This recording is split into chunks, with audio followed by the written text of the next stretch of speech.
খাদ্য দপ্তরের তরফ থেকে একটি বিরাট বড় রিকমেন্ড জারি করা হয়েছে 2026-এ। তোমরা যারা 2026-এ এই খাদ্য দপ্তরে আবেদন করতে চাও তাদের জন্য একটি বিরাট সুখবর। খাদ্য দপ্তরে 2026-এ আবেদন করার জন্য তোমরা এখানে ইন্ডিয়ান যে কোনো ছেলে মেয়ে উভয় এটিতে আবেদন করতে পারবে। এছাড়া এখানে কেবলমাত্র তোমরা মাধ্যমিক পাস করলে এটিতে আবেদন করতে পারবে। এই খাদ্য দপ্তরে আবেদন করার জন্য তোমাদের এখানে কি সিলেকশন প্রসেস রাখা হয়েছে, এছাড়া তোমাদের এখানে কবে থেকে আবেদন করতে পারবে ও তোমাদের এখানে এজ লিমিটেড কত রাখা হয়েছে, সম্পূর্ণ প্রসেস তোমাদের এখানে স্টেপ বাই স্টেপ আমি এই ভিডিওতে বলে দেব। তোমরা ভিডিওটি লাস্ট অবধি দেখে নেবে। আর চ্যানেলে নতুন হয়ে থাকলে চ্যানেলটিকে সাবস্ক্রাইব করে নেবে। এই রকম নিত্য নতুন জব এই চ্যানেলের মাধ্যমে আনা হয়। খাদ্য দপ্তরের রিক্রুটমেন্ট 2026-এ তোমরা যারা আবেদন করবে তাদের এখানে যে পোস্টে নিয়োগ করা হবে সেই পোস্টের নামগুলি হলো ফুড সেফটি অফিসার, এছাড়া ফুড অ্যাসিস্ট্যান্ট ও কম্পিউটার অপারেটর, এছাড়া ক্লার্ক ও বিভিন্ন অফিসার পদে তোমাদের এখানে রিক্রুটমেন্ট করা হবে। তোমাদের এখানে বিভিন্ন পোস্ট রাখা হয়েছে, বিভিন্ন পোস্টে তোমাদের এখানে আবেদন করতে পারবে। তোমরা যারা এই খাদ্য দপ্তরে আবেদন করবে তাদের এখানে যে টোটাল পোস্টের কথা বলা হয়েছে, টোটাল পোস্ট হলো 33,560টি তোমাদের এখানে টোটাল পোস্ট বার হয়েছে। এছাড়া এখানে আবেদন করার জন্য সম্পূর্ণ তোমাদের অফলাইনের মাধ্যমে এটিতে আবেদন করতে পারবে। তোমরা এখানে অল ইন্ডিয়া থেকে এটিতে আবেদন করতে পারবে। এছাড়া তোমরা অল ইন্ডিয়া ছেলে মেয়ে উভয় এটিতে আবেদন করতে পারবে। তোমরা যে কোনো স্টেট বা রাজ্য থেকে উভয় ছেলে মেয়ে এটিতে আবেদন করতে পারবে। তোমরা যারা এই এফসিআই রিক্রুটমেন্ট 2026-এ আবেদন করবে তাদের যে বেতন কাঠামোর কথা বলা হয়েছে, বেতন হলো তোমাদের বিভিন্ন পোস্টে অনুযায়ী বিভিন্ন পোস্টে এখানে বেতন রাখা হয়েছে। যেমন ফুড সেফটি অফিসারের পদে তোমরা যারা আবেদন করবে তাদের 34,500 টাকা থেকে 71,300 টাকা অবধি তোমাদের এখানে বেতন রাখা হয়েছে। এছাড়া তোমরা যারা এই ফুড অ্যাসিস্ট্যান্ট পদে আবেদন করবে তাদের 21,000 টাকা থেকে 45,000 টাকা অবধি বেতন রাখা হয়েছে। তোমরা যারা এই ফুড ডিপার্টমেন্টে আবেদন করতে চাও তারা সম্পূর্ণ ভিডিওটি লাস্ট অবধি দেখে নেবে। এই ভিডিওতে তোমাদের স্টেপ বাই স্টেপ কি করতে হবে, কিভাবে আবেদন করবে, এছাড়া কত বেতন দেওয়া হয়েছে, এছাড়া তোমরা কিভাবে এখানে সিলেকশন হবে, সম্পূর্ণ প্রসেস তোমাদের এখানে স্টেপ বাই স্টেপ বলে দিয়েছি। তোমরা ভিডিওটি লাস্ট অবধি দেখে নেবে। আর চ্যানেলে নতুন হয়ে থাকলে চ্যানেলটিকে সাবস্ক্রাইব করে নেবে।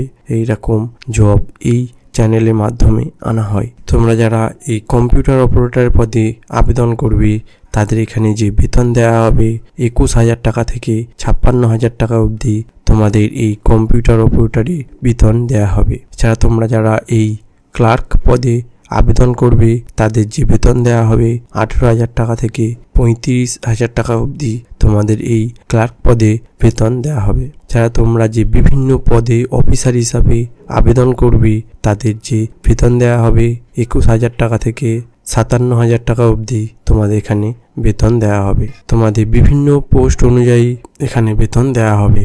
তোমরা যারা এই খাদ্য দপ্তরে আবেদন করবে তাদের যে এজ লিমিটেডের কথা বলা হয়েছে, এজ লিমিটেড হলো 18 থেকে 40 বছর অবধি তোমরা এটিতে আবেদন করতে পারবে।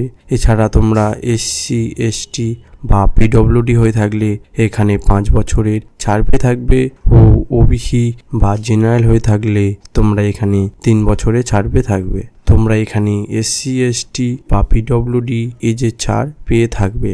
এই খাদ্য দপ্তরে 2026-এ তোমরা যারা আবেদন করবে তাদের যে এডুকেশান কোয়ালিফিকেশানের কথা বলা হয়েছে, এডুকেশান কোয়ালিফিকেশান হলো মিনিমাম মাধ্যমিক পাস করলে তোমরা এটিতে আবেদন করতে পারবে। এছাড়া তোমরা যদি উচ্চ মাধ্যমিক বা গ্র্যাজুয়েশান পাস করে থাকো তাহলে তোমরা বিভিন্ন পোস্টে এটিতে আবেদন করতে পারবে। এই খাদ্য দপ্তরে আবেদন করার জন্য তোমাদের এখানে বিভিন্ন পোস্টের কথা বলা হয়েছে। তোমরা এই বিভিন্ন পোস্টে এই খাদ্য দপ্তরে আবেদন করতে পারবে।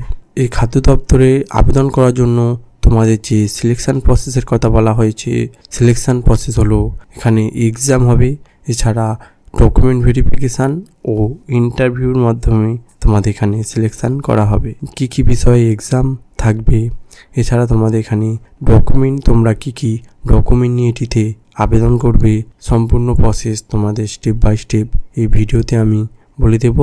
তোমরা ভিডিওটি শেষ অবধি দেখে নেবে। আর চ্যানেলে নতুন হয়ে থাকলে চ্যানেলটিকে সাবস্ক্রাইব করে নেবে। এছাড়া ভিডিওটি যদি ভালো লাগে ভিডিওটি লাইক করে শেয়ার করে দেবে, যাতে এই ভিডিও দেখে সবাই এখানে আবেদন করতে পারে। তোমাদের এখানে মেন যে ইম্পর্টেন্ট ডকুমেন্ট, তোমরা যে ডকুমেন্ট নিয়ে এটিতে আবেদন করবে সেই ডকুমেন্টগুলি হলো পাসপোর্ট সাইজের ফটো লাগবে মিনিমাম 15 পিস। এছাড়া তোমাদের নিজস্ব সিগনেচার দিতে হবে, তোমাদের নিজস্ব আধার কার্ড সার্টিফিকেট এখানে দিতে হবে। এছাড়া 10 পাসের সার্টিফিকেট, মানে তোমরা যে পাশে আবেদন করবে সেই পাশে সার্টিফিকেট তোমাদের এখানে দিতে হবে ও মোবাইল নম্বর দিতে হবে। তোমাদের নির্দিষ্ট একটি মোবাইল নম্বর এটিতে দিতে হবে। ছাড়া ইমেল আইডি দিতে হবে ও কাস্ট সার্টিফিকেট দিতে হবে। তোমরা এসসি না এসটি সেই কাস্ট সার্টিফিকেট তোমাদের এখানে দিতে হবে। এই সব ডকুমেন্টগুলো নিয়ে তোমরা এটিতে আবেদন করে নেবে। এই খাদ্য দপ্তরে তোমরা যারা আবেদন করবে তাদের এখানে যে বিষয়ে এক্সাম হবে সেই বিষয়ে এক্সামগুলি তোমাদের এখানে ডিটেলস বলে দেব। তোমরা ভিডিওটি লাস্ট অবধি দেখে নেবে। সেই এক্সামগুলির মধ্যে তোমাদের জেনারেল নলেজের ওপর 25 নাম্বার থাকবে। এছাড়া জেনারেল অ্যাওয়ারনেসের ওপর তোমাদের 25 নাম্বার থাকবে ও ইংলিশের ওপর 25 নাম্বার থাকবে। এছাড়া ম্যাথের ওপর 25 নাম্বার থাকবে। টোটাল তোমাদের এই 100 নাম্বারের সিবিটি এক্সাম হবে। তোমরা এই সব বিষয়গুলি সিবিটি এক্সামগুলি দেখে নেবে। আর ভিডিওটি যদি ভালো লাগে ভিডিওটি লাইক করে শেয়ার করে দেবে। তোমরা যারা এই খাদ্য দপ্তরে আবেদন করবে তাদের সম্পূর্ণ প্রসেস তোমাদের এখানে স্টেপ বাই স্টেপ আমি বলে দিয়েছি। তোমরা ভিডিওটি লাস্ট অবধি দেখে নেবে। আর চ্যানেলে নতুন হয়ে থাকলে চ্যানেলটিকে সাবস্ক্রাইব করে নেবে। এই রকম নিত্য নতুন জব এই চ্যানেলের মাধ্যমে আনা হয়। এখনও এই খাদ্য দপ্তর রিক্রুটমেন্ট জারি করা হয়নি। যখন এই খাদ্য দপ্তর রিক্রুটমেন্ট জারি করা হবে আমার এই ভিডিওতে তোমরা পেয়ে থাকবে।